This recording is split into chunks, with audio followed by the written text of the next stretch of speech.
Okay, this is the final tutorial dealing with Instagram, and it looks at Instagram tips and tricks.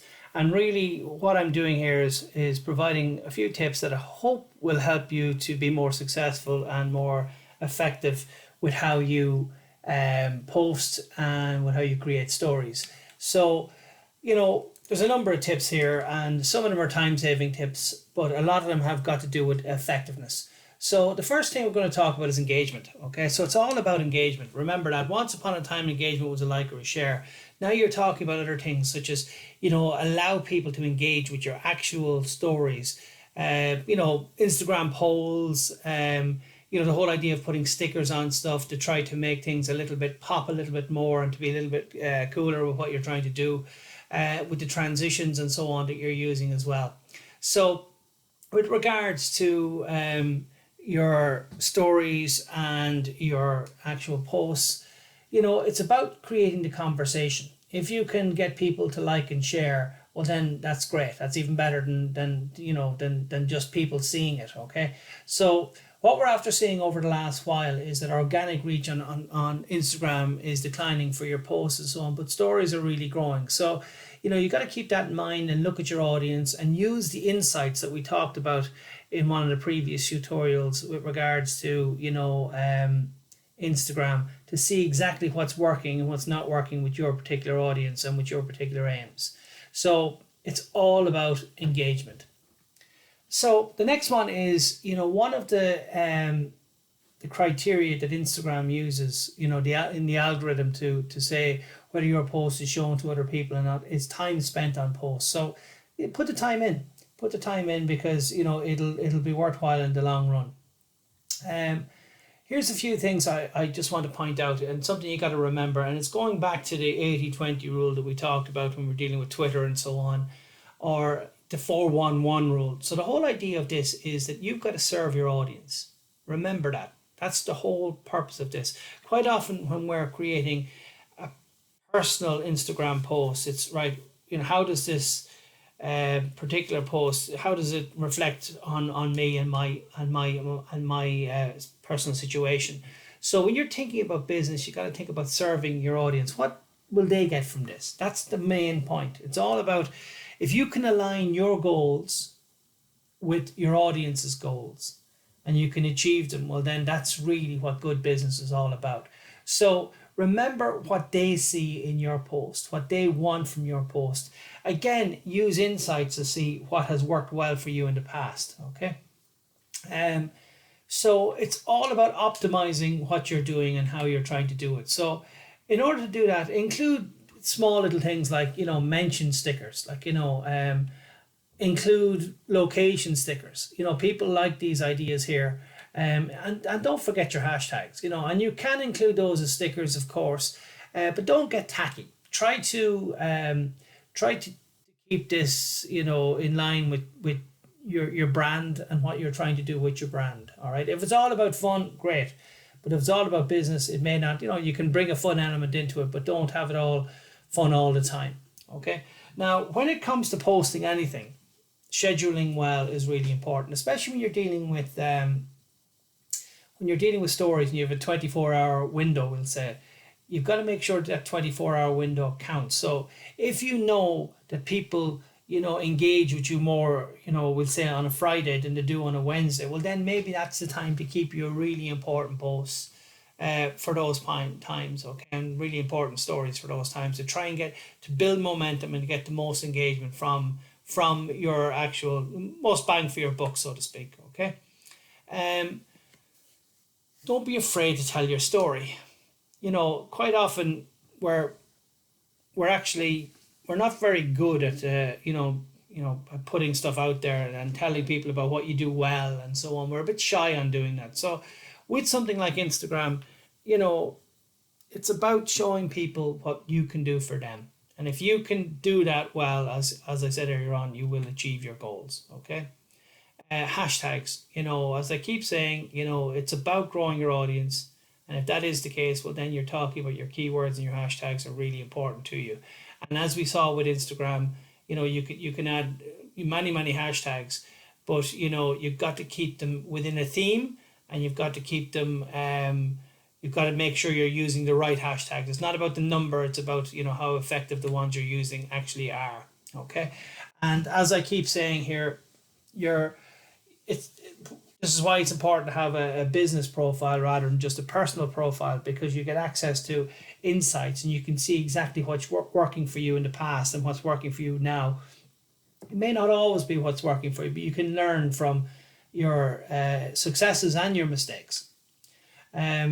This slide always makes me hungry, but anyway, you can see at the bottom here the amount of hashtags that they've got down along here. Some of them are are on their own, they don't make a whole lot of sense, but as a unit they do. Okay, so don't be afraid to collaborate. Don't be afraid to use the whole idea of you scratch my back and I'll scratch yours approach. So some people will use influencers and some people are mad into following influencers. But to be quite honest, what I'm going to talk about here is mainly about collaboration more than influencing. And influencing, of course, is part of collaboration. But if you can align your brand with something else which is maybe supportive of your brand rather than than a competitor of you, everybody can benefit from that. So if you can align that, and if you can post for them and repost for them and they can repost for you, everybody can really help one another. Okay.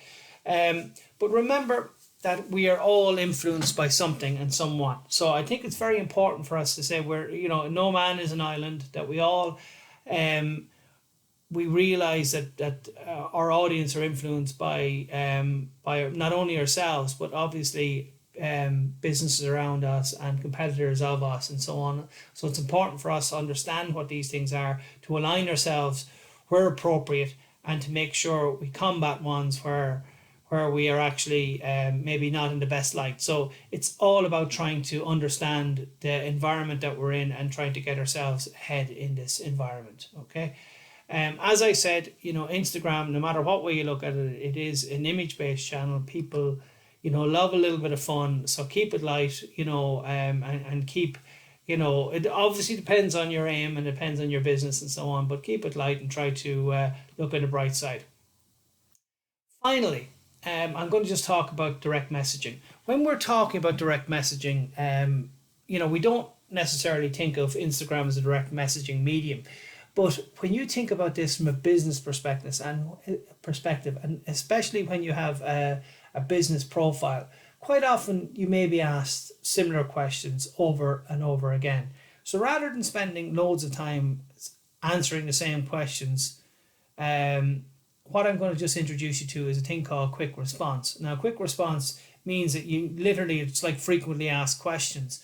You might have a library of responses to different things. And I'll just show you how quickly and how simply it works. And it works very, very well. As I said, it may not be worth your while investing in the time and effort if you're just doing this from a personal perspective. But if you're doing it from a business perspective, it is about constructing the best messages to send out to people. So what we're going to have a look at is the whole idea of quick reply to direct messaging. And if we look at sending a message in Instagram, clicking up here, then on the bottom here, over here, we've got our idea of more, click plus for more items here. And in there, you've got your little item here for quick response. So what this means is you can create quick replies to frequently asked questions. So just say somebody said to you, I'm really enjoying, I saw your post, I think it's great. Have you got any more information on this? So you might direct them to a blog that you write every 2 days or every day or every week, or you might direct them to your website. And again, rather than you typing out a message, this message 50 different times or in slightly different ways, we can add a quick response. And a quick response is not a one size fit all. You can actually add your own. Obviously, just say it's from Dave. How you, Dave? Thanks for getting on to me, and then you can add the quick response to it. So I'll just show you an example of this. So the message that I want to put in here is hi, and obviously I'm going to put in a name here. Thanks a million for the follow. For more information on what's happening on Walk With Me, check out my blog at whatever. Okay, and then finish it off by saying looking forward to talking to you. Take care. Bum bum. yours sincerely, whoever you are. Okay, so you can have a quick response. You can keep it business like, you can keep it informal if you want to.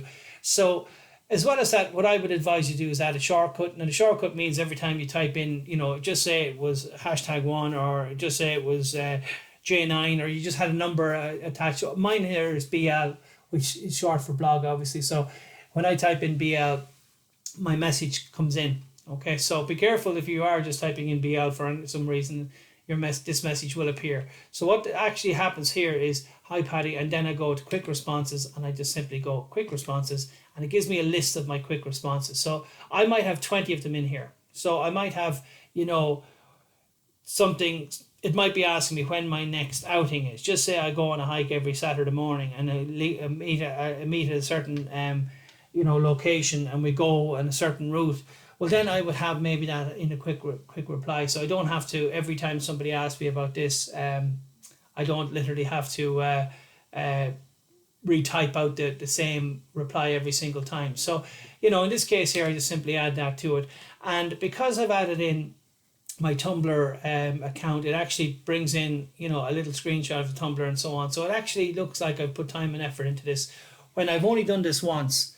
And if somebody actually sends me this information, just say I get asked this 5 times in the 1 week, well, then you're still saving yourself time by creating a quick reply. So to me, it's very, very useful if you're dealing with a business Instagram account and you're being asked these questions over and over. So rather than, literally reinventing the wheel every time you're asked a question, you just simply add the quick response. And that's very, very simple and very, very useful. Finally, our Instagram examples. So the 3 Instagram examples that are up on both the website and up on Dropbox are one from Designer Dupes, one from, a very good one actually, from Dog Database.